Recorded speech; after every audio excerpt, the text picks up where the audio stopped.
নমস্কার দর্শক বন্ধুরা, রে স্পোর্টসের পর্দায় আপনাদের সকলকে স্বাগত জানাই। এই মুহূর্তে আমি দাঁড়িয়ে রয়েছি যুব ভারতী ক্রীড়াঙ্গনের ট্রেনিং গ্রাউন্ড 2 এর বাইরে।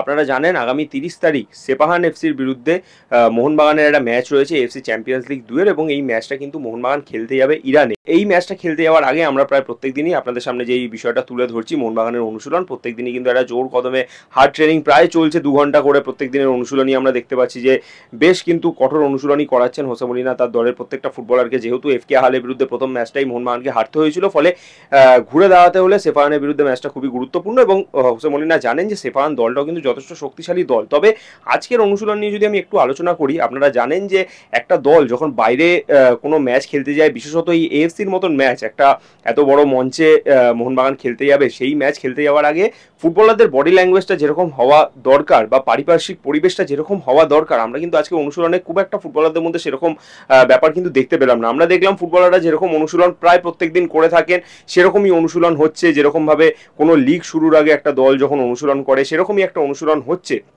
তবে অনুশীলনে বাড়তি কোনো চার্জ আপ ব্যাপার কোনো ফুটবলারদের মধ্যে দেখা গেল না।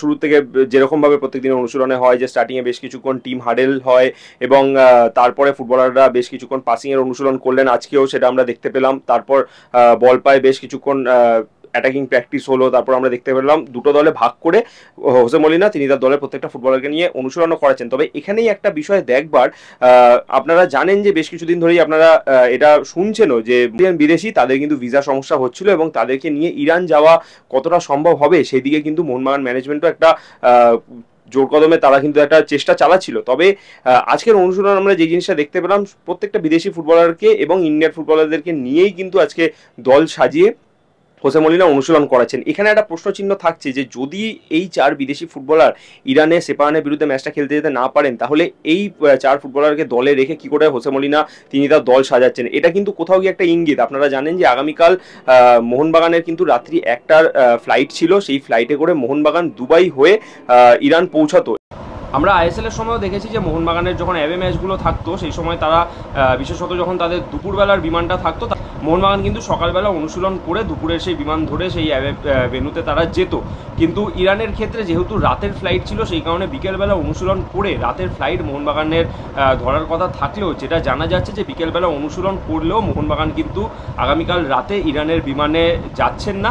ফলে এক্ষেত্রে কিন্তু একটা প্রশ্নচিহ্ন থেকেই যাচ্ছে যে তাহলে কি অন্য কোনো বিকল্প হিসেবে ইরান যাওয়ার কথা ভাবছে মোহনবাগান, নাকি ইরান যাচ্ছেন না মোহনবাগান দল। এই নেওয়া যাচ্ছে যে মোহনবাগান ইরানের উদ্দেশ্যে রওনা দিচ্ছে না। তাহলে কি এটা কোথাও গিয়ে একটা ইঙ্গিত দিয়ে যাচ্ছে যে মোহনবাগান কোচ হোসে মলিনা এখন থেকেই সব ফুটবলারদেরকে একসঙ্গে নিয়ে অনুশীলন করাচ্ছেন, আলাদাভাবে কোনো ভারতীয় ফুটবলারদেরকে রেখে অনুশীলন করাচ্ছেন না? তাহলে কি এটা ইরানের সেপাহানের বিরুদ্ধে ম্যাচের পরিকল্পনা ছাড়া অন্য অনুশীলন হচ্ছে? এটা কিন্তু একটা প্রশ্নচিহ্ন থেকেই যাচ্ছে আজকের অনুশীলন দেখে। চলুন দেখে নেওয়া যাক আজকে অনুশীলনে মোহনবাগান ফুটবলাররা যখন এলেন সেই সময়কার টুকরো কিছু মুহূর্ত রে স্পোর্টসের পর্দায়।